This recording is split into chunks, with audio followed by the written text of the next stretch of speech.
So on your key term handout, you'll also see this little diagram, and we'll be talking about this more next week as we start discussing short stories, but just to get us starting to think ahead as we analyze fiction, it is sort of one of the things that you can do is look at the plot structure. So when we're talking about plot and short stories and fiction in general, there is a sort of standard progression that any sort of story usually follows. And this is one model that has been used to explain the dramatic structure of a piece of literature, and it's called Freitag's pyramid of dramatic structure. So in this five-part structure, you have your exposition, and that's where the basic information of the story is laid out to you. So that's where you get your setting, that's where the characters are sort of introduced. You learn who the main characters are, where and when the story is set, as well as sort of the basic elements of that narrative. And usually it is marked by a sort of neutral beginning, and then at this point we have to have some sort of conflict introduced into the story. Otherwise nothing happens. So every narrative has what we call a complication that starts the rising action of the dramatic structure of the story. So once the complication is introduced, we have a conflict or complication. This starts the rising action of the narrative, and this is where tension increases, conflicts sort of start gradually growing, the action of the story is taking place, and this usually reaches a peak or moment of crisis, sometimes called a climax or turning point in the story. So this is the moment of highest tension, the most climactic moment, most exciting moment of the narrative, and often sort of we get the fallout of whatever happened at the turning point following this climactic moment, and that's what we call the falling action of the story. So this is where there are sort of consequences to whatever happened at the climax of the story, and we see the repercussions of whatever happened befall the characters. And then finally, usually our narratives will end with a resolution, or denouement is the sort of correct term for that. And a denouement is just how the story concludes. Often most stories have a sort of closed ending, whether or not that's sort of neatly tied together or not is on the choice of the author. Sometimes you'll have an open-ended story where, conflicts are still unresolved and we don't quite have that sense of closure as a happy ending, right, as we normally would in a sort of standard narrative. But this is basically our beginning, middle, and end, and how most stories will progress. So as an example, just to get us started to think about this narrative structure, I thought we would apply Freitag's model, Freitag's pyramid of dramatic structure, to a fairy tale. So a story that we all know, we're all familiar with, and see if we can sort of follow along and apply this model to the narrative Little Red Riding Hood. So you could use this again to apply to any story, and next week I'll get you guys to use it to read one of our short stories using this model. But I thought right now, think about Little Red Riding Hood and the plot structure of that story. So we all know that Little Red Riding Hood is the story of a young girl who wears the red cape, and then she's asked by her mother to deliver a basket full of goodies to her grandmother, and she's supposed to follow the path and not stray through the forest, because she's warned that there are, big bad wolves out there. So she's supposed to stay on the path and visit her granny and deliver this basket full of goodies to her sick grandmother. The story, the setting, so we have our main characters. We have a young girl with the red cape, and then a mother and grandmother who are sort of also part of this narrative, and then eventually we'll have the big bad wolf, our antagonist, right? He's the villain or enemy in this story, and our protagonist is Little Red Riding Hood, of course. And the complication factor would be this task that she's set to deliver the goodies to her grandmother, and also meeting the wolf along the way. Both of those are sort of complicating factors. And then our setting, so this is a fairy tale, so it's set once upon a time, undetermined past, right? And our main locations, we have the mother's house, the forest, and the grandmother's house. So those are our three locations that the story details. So that's our basic exposition. So our complication or conflict, this gives rise to the rising action of the story. In this case, we have a specific interdiction or warning from the mother to Little Red Riding Hood to go straight to grandmother's house and to not talk to strangers.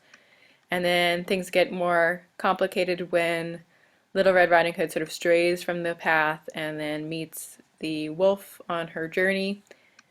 And so this is what complicates the narrative. She does not recognize the wolf as a predator, and then she reveals that she's going to her grandmother's house, and this information the wolf will take and use it to go to grandmother's house before Little Red Riding Hood eats the grandmother, and then await Little Red Riding Hood so he can eat her too. So very complicated, and the conflict between the good and the bad, the protagonist and antagonist, is set out in this moment.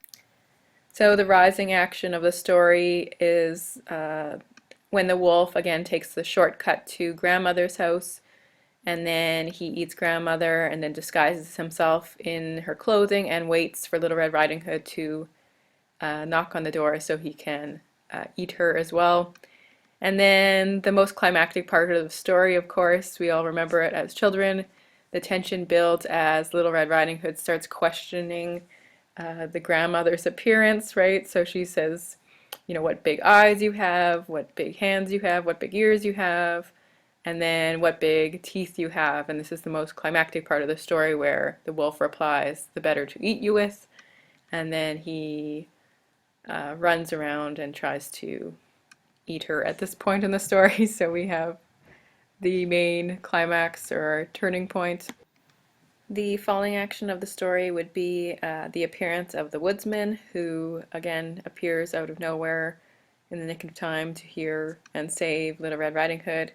In some versions of the story, he also cuts open the wolf, and the grandmother pops out completely unharmed from being eaten. And then our resolution, as most fairy tales do, end on a happy note. The woodsman gets rid of the wolf, and Little Red Riding Hood has learned her lesson, and grandmother is also safe. So it is a happy ending, and the valuable moral of the story is that Little Red Riding Hood should have not talked to strangers, and that's the sort of basic plot structure of our fairy tale narrative. But even a basic narrative like this, it gets much more interesting when we start applying some of those literary key terms that we've just talked about to a narrative like this. So this is a basic children's story, but what happens when we start digging deeper and looking at symbols and allegories and characterization, all that kind of stuff, historical context, everything sort of adds and builds on to a narrative and gives us more information, and we're able to interpret things and use our sort of critical thinking to apply to even a basic story like this one.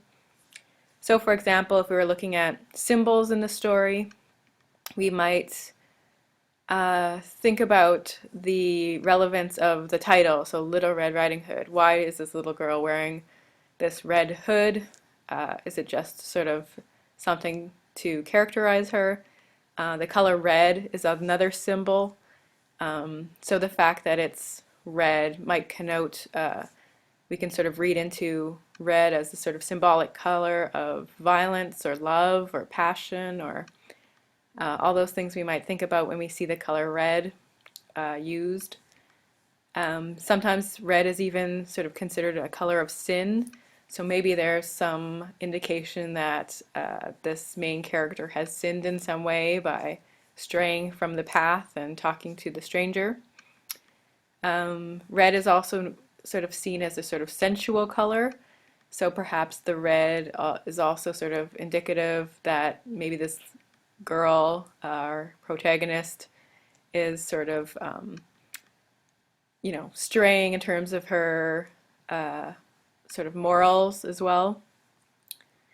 So there's lots we can read into a fairy tale. If we look at the historical context, we also can start reading into more meaning. So we know fairy tales were often told to children. That's where in our society anyway, in contemporary society, they're children's stories. But in the past, when they were first sort of popularized in Europe and other parts of the world, they were told to sort of an older group, more likely adolescent young women, especially in France, where they were sort of popularized as tales that would be told to young women of the dating age. So when they were ready for courtship, they were often sort of told these fairy tales in parlors.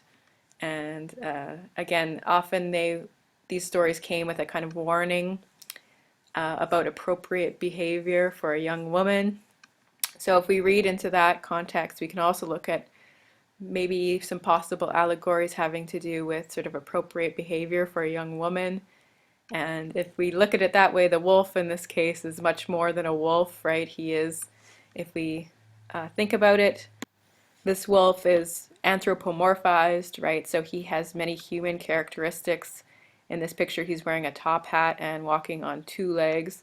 It's rare to see a picture of the wolf where he's on all fours, so it's definitely blending together animal characteristics and human characteristics. So maybe this wolf is also more than a wolf. He's also a man-like wolf. So in many regards, we can also see this narrative as a warning against men who are like wolves, right? So men who are predatory and possibly going to try to take advantage of a young woman on her own while she is walking in the forest. So there's definitely sort of sexual or sensual undertones to this narrative, that it's much more than when it first appeared as a simple childhood narrative.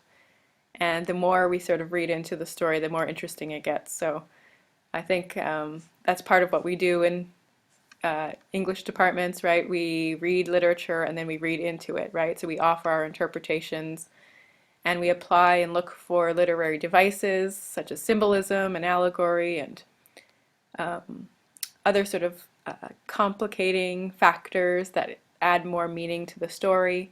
So that's part of the fun of taking part of an English literature course. So I'm looking forward to the class and getting to know all of you and discussing literature through this online course.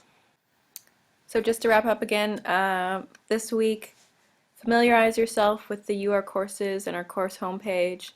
Introduce yourself, and then when you get a chance, review the course syllabus and read through the key terms of fiction handout. So you'll be prepared to talk about short stories next week.